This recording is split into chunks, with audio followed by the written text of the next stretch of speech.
Olá, bom dia, amigo. Seja bem-vindo a esta sessão que eu vou ajudar alguns amigos a compreender um assunto muito importante e polêmico que hoje no mundo se vê por aí. Eu vou falar um tema bastante importante da imortalidade da alma. Mas antes eu quero compartilhar dizendo que eu era uma pessoa muito estudiosa da Bíblia, gostava de ler a Bíblia, mas tinha assuntos que eu nem sequer entendia, né? Então, graças aos esforços das buscas, graças aos esforços dos livros que vou lendo, graças aos esforços da maior compreensão da Bíblia, hoje eu entendi que hoje no mundo cristão, que se vive hoje, há uma falsa doutrina que é acerca da imortalidade da alma. Mas para mim falar da imortalidade da alma, eu vou começar com vocês uma citação muito maravilhosa. Nós vamos no livro de Gênesis, não é? Na nossa Bíblia, Gênesis capítulo 2, no verso 7, a Bíblia começa dizendo o seguinte: E formou o Senhor Deus o homem do pó da terra e o soprou em seus narizes o fôlego da vida, e o homem foi feito alma vivente. Vejam só, Deus usou simplesmente dois componentes importantes, o pó da terra e deu o fôlego da vida, que é o espírito. Então, o homem sem o espírito no pó da terra, ele não é uma alma vivente.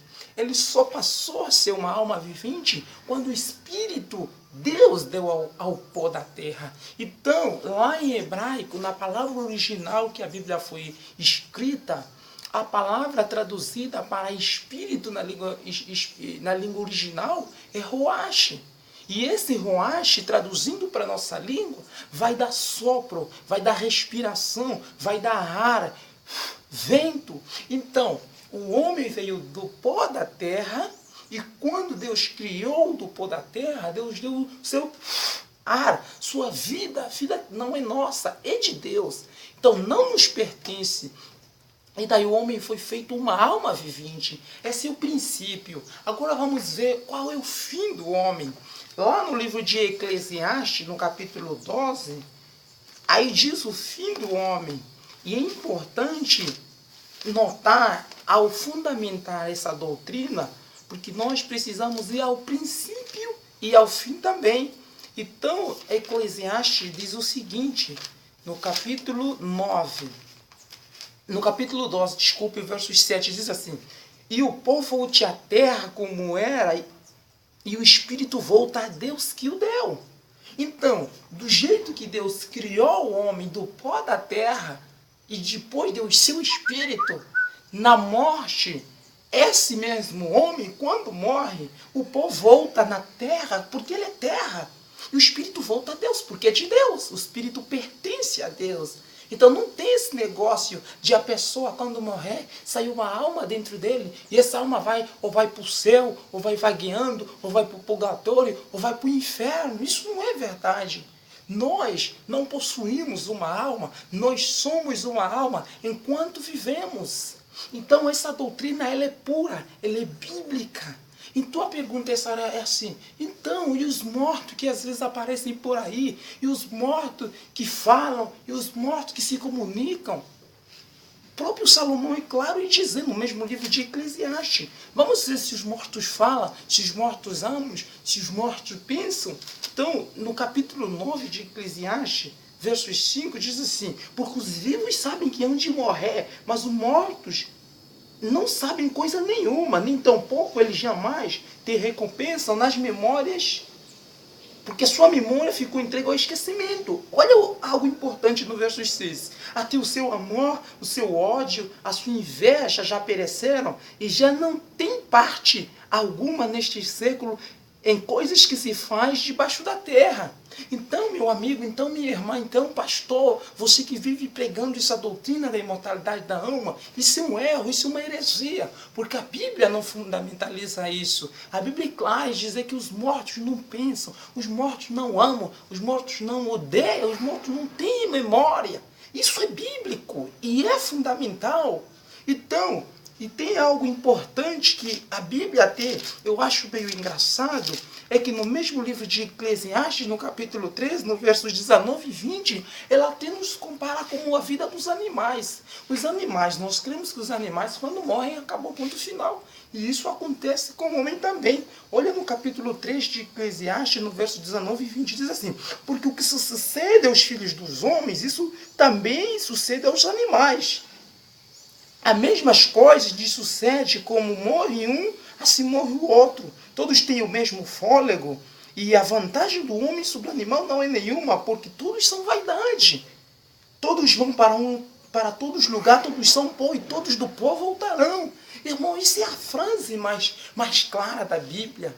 Então, também eu queria realçar que se nós argumentamos que nós possuímos uma alma e que se logo que morremos vamos direito para o céu e vamos direito para o inferno, então Jesus não pode voltar. Para que Jesus vai voltar? A Bíblia fala o objetivo de Jesus. Para além de ser, para restaurar a sua imagem perdida, igual lá no Jardim do Éden, também o propósito de Jesus é vir ressuscitar os mortos. Jesus vai vir para ressuscitar. Agora, Jesus não pode ressuscitar alguém que já está no céu. Isso não é possível. Então, a vinda de Jesus será uma vinda gloriosa.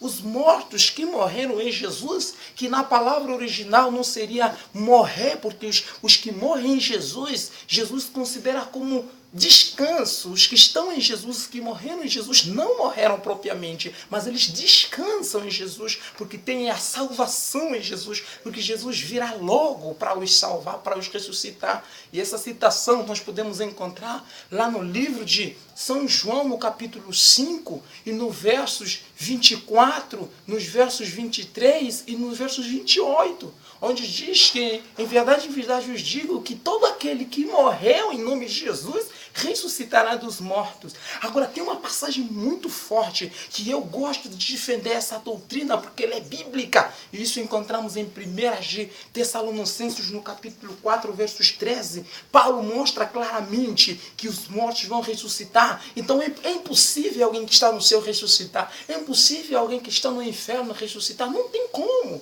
Então, qual é a diferença? É que os ímpios e os mortos, todos morreram, todos estão no pó da terra, todos não vivem, todos estão no mundo do esquecimento. Mas há uma grande diferença. Se você morrer em Cristo, você vai ressuscitar quando Jesus voltar, para ter uma vida salva, para ter uma vida imortal, dependendo de Jesus. Então, ninguém agora que morreu foi para o céu ou foi para o inferno. A Bíblia menciona só alguns, como Jesus, como Moisés, como Enoque, como Elias, e uma multidão que Jesus ressuscitou. Só esse pessoal foi para o céu. Os demais aguarda o grande julgamento, onde estará decidido a vida de todos os seres humanos. Então, agora é a preparação. Você não é imortal, você é um mortal, você vai morrer, eu vou morrer. Mas pela graça de Jesus, nós temos a ressurreição. Em 1 de Tessalonicenses, o último capítulo que eu vou abrir, diz algo muito importante, irmãos. Porque a igreja de Tessalônica, ela estava pensando, ele cria que as pessoas, elas morrem e não têm alma. Ela defendia a doutrina da imortalidade. Mas eles pensavam assim: nossa, se Jesus vir e os nossos irmãos que morreram antes de nós não vão para o céu, não vão ver Jesus voltar. Então Paulo confortou a igreja de Tessalonicenses no capítulo 4, no verso 17 e 18. Paulo diz assim: não quero, porém, irmãos, que sejais ignorantes acerca do que já dormem. Veja só, Paulo está comparando a morte como sono. Por que como sono? Essa não é uma atribuição para qualquer um. Essa é uma atribuição para os